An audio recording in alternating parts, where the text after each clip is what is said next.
Let's get more on the markets from Bala, CEO, Senior Portfolio Manager at AIP Asset Management. Thanks very much for joining us. Oh, thanks for inviting me to the show. Just focusing on Canada, you think this is kind of an exciting election campaign in that we could get a major policy shift and changes that are needed? I think this has been one of the most exciting election campaigns of my life, really. I mean, for the first time, you've seen two parties talk more about policy than, name calling, which has been nice, right? And the other one is, if you look at, economies over a longer period of time, it's crisis moments that define a country. It's what do you do when things don't go great, right? And I think these are those moments where Canadians can sit down and say, okay, well, who do we want to be as a country for the next 100 years, right? Do we want to be, a smaller country that's reliant on a very large trading partner? Or do we want to sort of break out and say, look, this is who we are as a nation. I think, and that really comes down to, well, what's our taxation look like, right?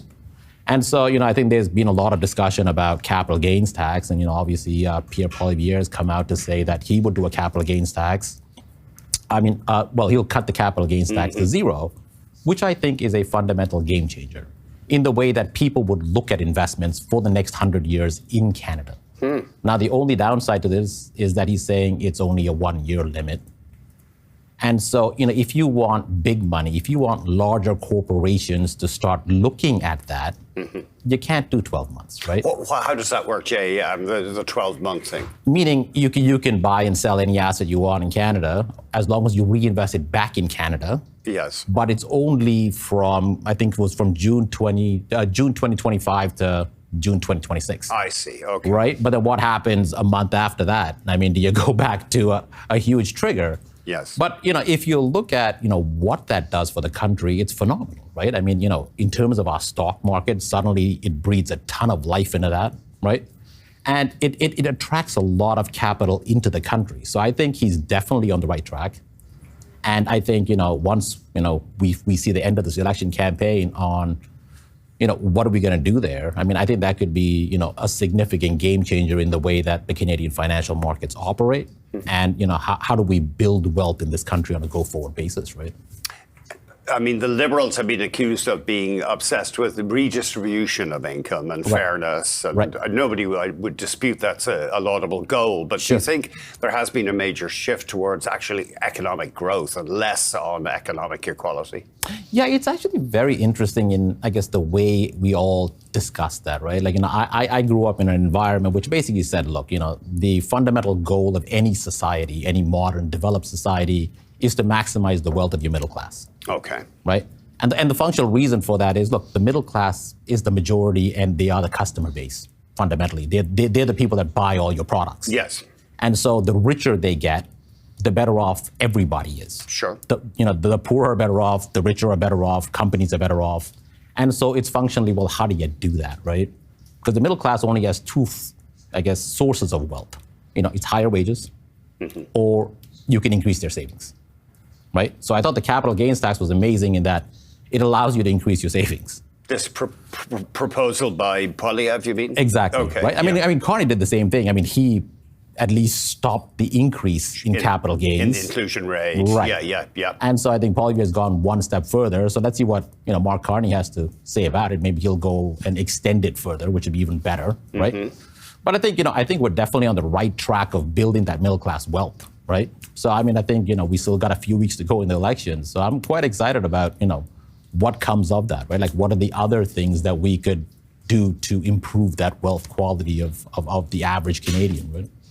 What is your strategy now? Do you think Canadian stocks are unfairly beaten up? I know they have outperformed U.S. equities this year, Sure. But are they too cheap, Canadian stocks? I think if we're talking about, zero capital gains tax, I think it's very cheap.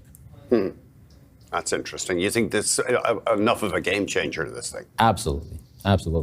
And I think, this is one of those great times where, people really need to go back and look at your portfolio and say, look, am I actually diversified the way I need to be diversified, right? Because for the longest time, our concept of diversification was just buying the S&P 500. Yes. Yeah. Right?